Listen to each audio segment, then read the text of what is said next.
120K freed, zero extra sales.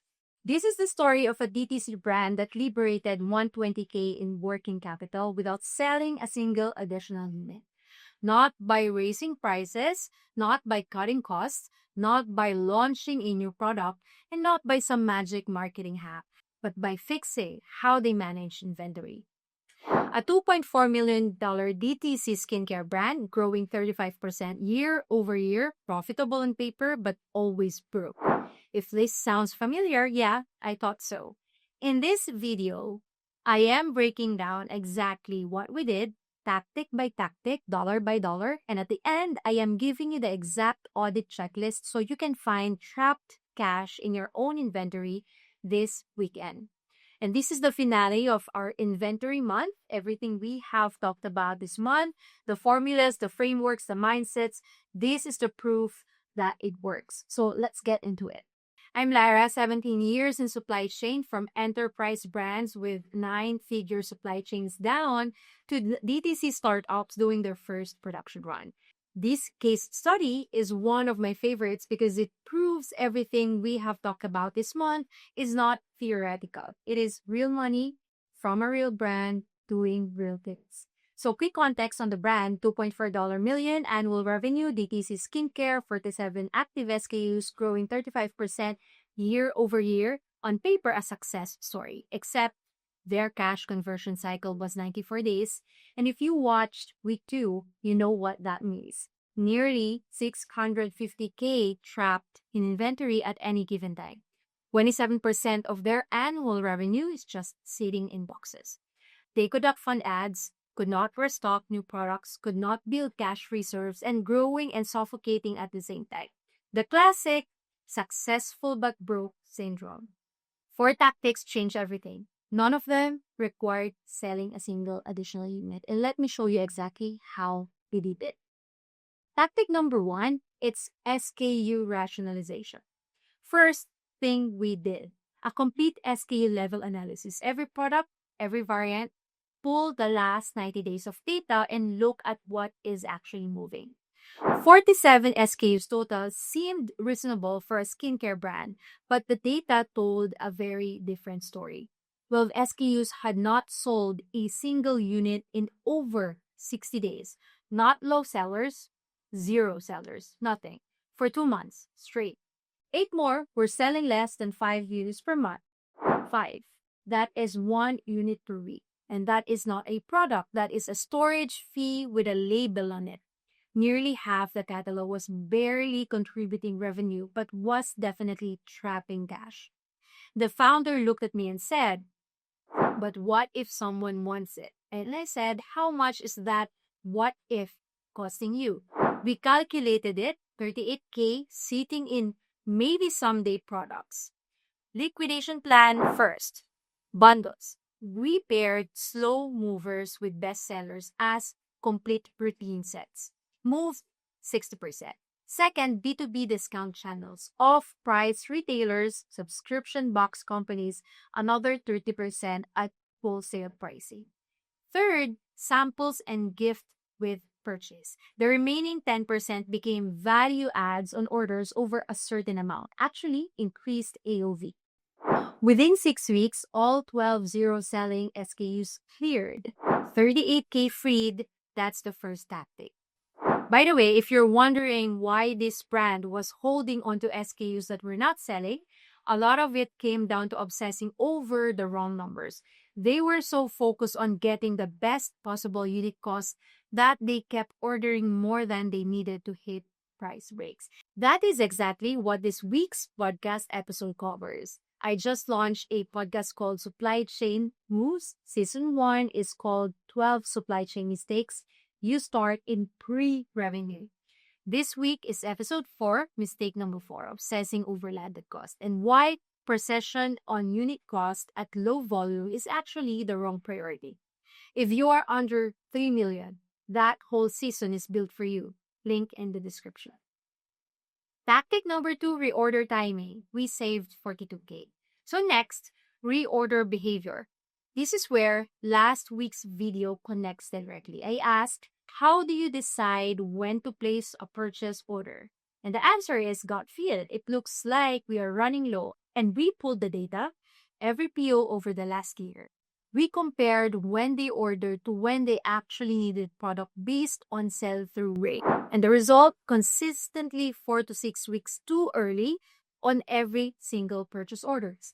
And every time they order, new inventory arrived and sat for 4 to 6 weeks before they needed it across every SKU all year long.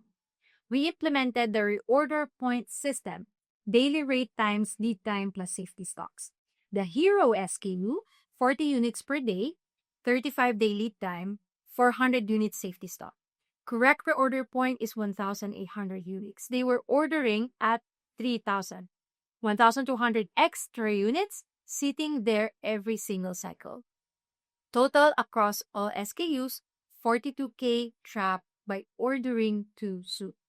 The fix took one afternoon. Calculate reorder points for every SKU. Set reminders. The new rule, do not order until the system says so. Not when it feels slow, but when the math says go. 42K freed, that's the second tactic. If you want the reorder calculator that does this math automatically, it is in this week's Unboxed Weekly, one supply chain fix per week. Free, link in the description. Now, tactic number 3 is safety stock. This one is emotional because a safety stock is where fear lives in your supply chain. I asked, why 8 weeks of safety stocks? And she said, we stocked out once 2 years ago and it was terrible. And I said, what is your actual lead time variability? How often is your supplier actually late? She did not know. Now, we pulled 12 months of data. Worst delay in 12 months is 9 days. That was one time. Average delay is 2 days. Most orders on time or early.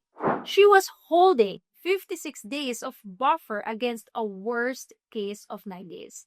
47 extra days of inventory at curve volume, 22K in cash. Just in case, based on something that happened once 2 years ago. We reduced to 3 weeks. Still conservative. Still more than beta suggested. 22K freed, that's the third tactic. Safety stock should be based on data, not trauma. Your cash flow does not care about your feelings. It cares about the numbers. Now, tactic number 4 is strategic liquidation. Final tactic, aged inventory. Even after the SKU rationalization, there was still 30K in inventory over 120 days old. Products selling but very slow. Losing relevance, costing storage every month. The founder, I do not want to discount my brand. I get that. Brand integrity matters in skincare. You do not want to be always on sale. Here's how we moved it without damaging the brand. Bundles. Paired aged inventory with best sellers in curated sets. Not clearance, curated. The complete evening routine, 340 units in 3 weeks. Now, flash sales, 48 hours only. Email list only. No public codes. Private thank you to loyal customers. 8K at 40% off. Customers felt special. Brand stayed premium. Now, B2B channels, off-price retailers, subscription boxes, corporate gifting, 12K, roughly 50 cents on the dollar. Samples and gift with purchase. Everything remaining became free gifts on order over $75. It cleared the last of it while increasing AOV. Now, total 18K recovered from 30K dead stock.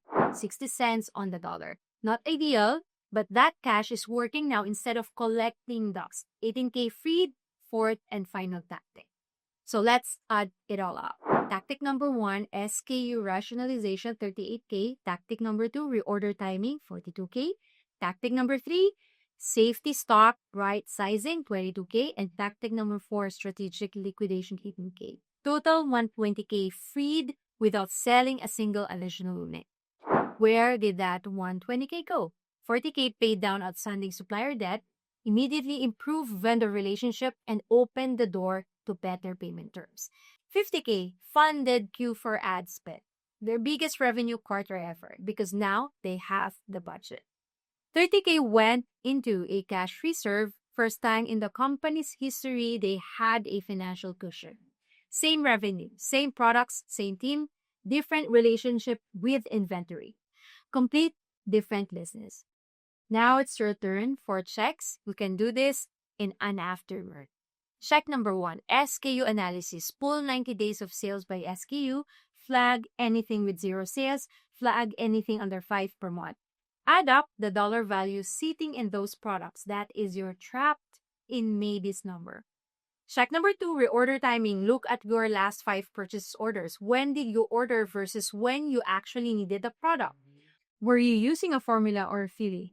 Calculate what the reorder points should have been. Check number 3 is safety stock. How much buffer are you holding? Now look at the actual data. Worst delay, average delay.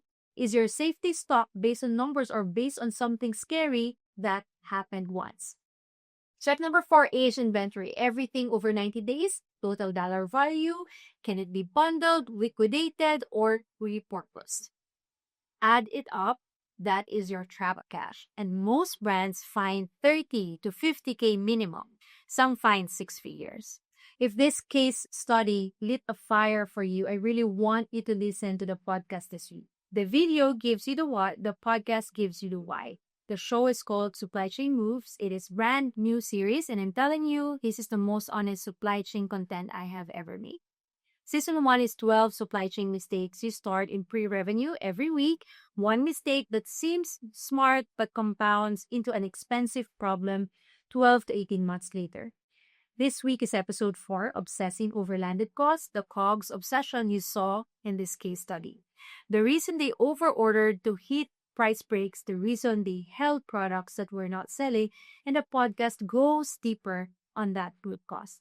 If you're under 3 million, season 1 is built for you. 12 episodes, 12 mistakes, each one with the fix. Link in the description, Apple Podcasts, Spotify, or wherever you listen. Inventory month is complete. Week 1, the inventory is a loan you took from yourself. Week 2 is cash conversion cycle. Week 3 is reorder timing system. And week 4, the proof 120K fee. The through line inventory is cash with a timer. Every day it sits, it costs you. If you did the work this month, you are ahead of 90% of DTC brands. If you want the full audit checklist as a template, subscribe to Unbox Weekly for free. Link in description. You also get the 7-day tactical welcome series, negotiation scripts, COGS playbooks, carton optimization, all of it. Coming next month, the hidden cost killing your margins. Subscribe so you do not miss it. Drop your audit results in comments. I read every single one, or email me at lara@movesupplychain.com. I'm Lara. See you in April.